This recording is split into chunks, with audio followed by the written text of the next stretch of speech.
ከማፍቀር ማፍቀር የተሻለ የሚሆንበት ምክንያት በማፍቀር ውስጥ እርግጠኛ ስለሆንኩኝ ነበረ ይላል አብርሽ።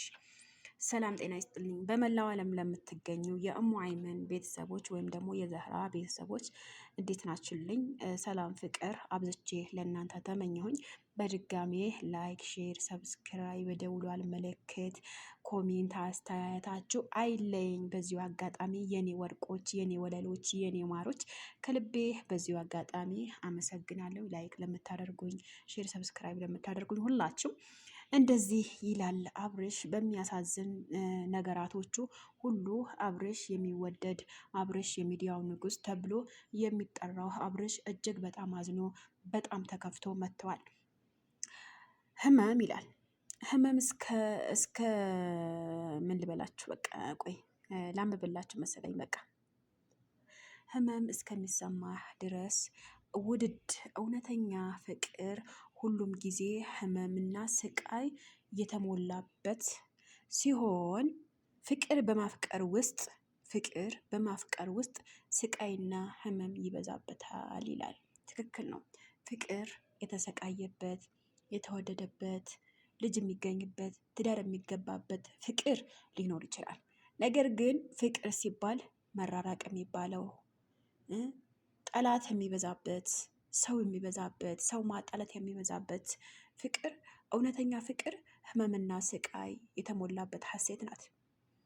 እሳት በመንፈሴ እንደሚሆነው መራራቅ ፍቅር ይፈተናል። ትንሹ ሲጠበቅ ትልቁ ድግምት ይመጣል ይላል። አልገባኝም። አዳምጦ እሳት በመንፈሴ እንደሚፈትን መራራቅ ፍቅር ይፈትናል። እሳት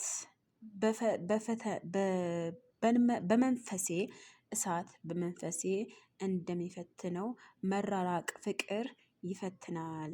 ትንሹ ሲጠበቅ ትልቁ ድግምት ይበልጣል ወይም ደግሞ ይመጣል ይላል።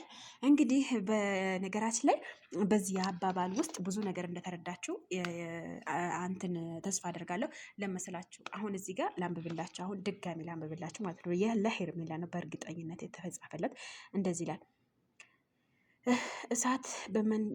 እሳት በመንፈሴ እንደሚፈትነው መራራቅ ፍቅር ይፈትናል። ትንሹ ሲፈትን ወይም ደግሞ ትልቁ ሲያጠፋ ትልቁ ድግምት መጥቶ ፍቅርን ይወስዳል።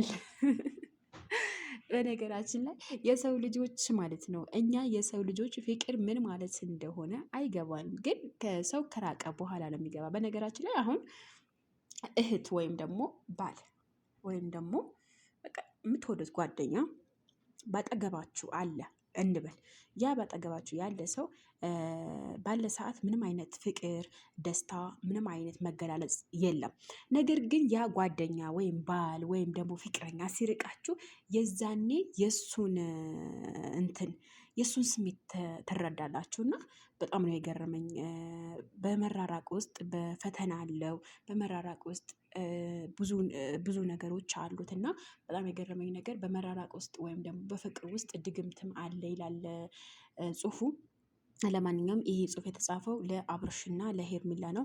አብርሽ እጅግ በጣም እንዳዘነ በሱ ቀረቤታ ያለው ሰው ነው ይሄን መልእክት ተላከልኝ ማለት ነው። ይሄ መልእክት የላከልኝ ደግሞ እጅግ በጣም አመሰግናለሁ። ራስህ ታውቃለህ፣ ተከታተለኛለህ።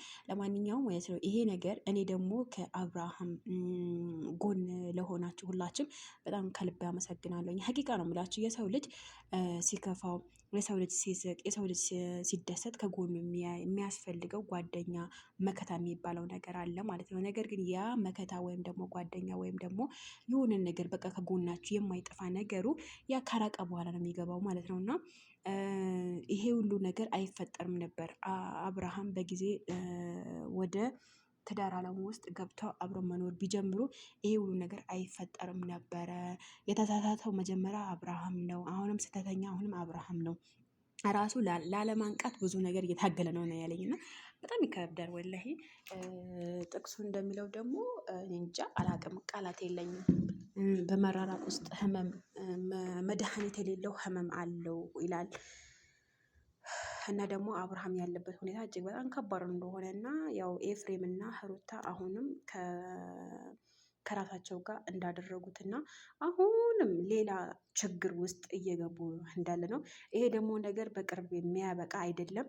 ሰዓታት፣ ሰከንዳት፣ ወራት፣ ሳምንታት ይጨርሳል ብዬ ነበረ። እኔ ግን እያሰብኩ ያለሁት ሌላ ነገር ነው። ለማንኛውም እሱ ፈጣሪ ባለበት በኩል ይጠብቀው። ውዶች የምትወዱኝ የምታከብሩኝ ክበሩልኝ። እወዳቸዋለሁ፣ አከብራቸዋለሁ። ላይክ፣ ሼር፣ ሰብስክራይብ አድርጉልኝ። ከልቤ በቃ ከልቤ የመነጨ ፍቅር ለእናንተ አለኝ። መልካም ቆይታ። በሌላ ቪዲዮ እስከምንገናኝ ድረስ እወዳቸዋለሁ።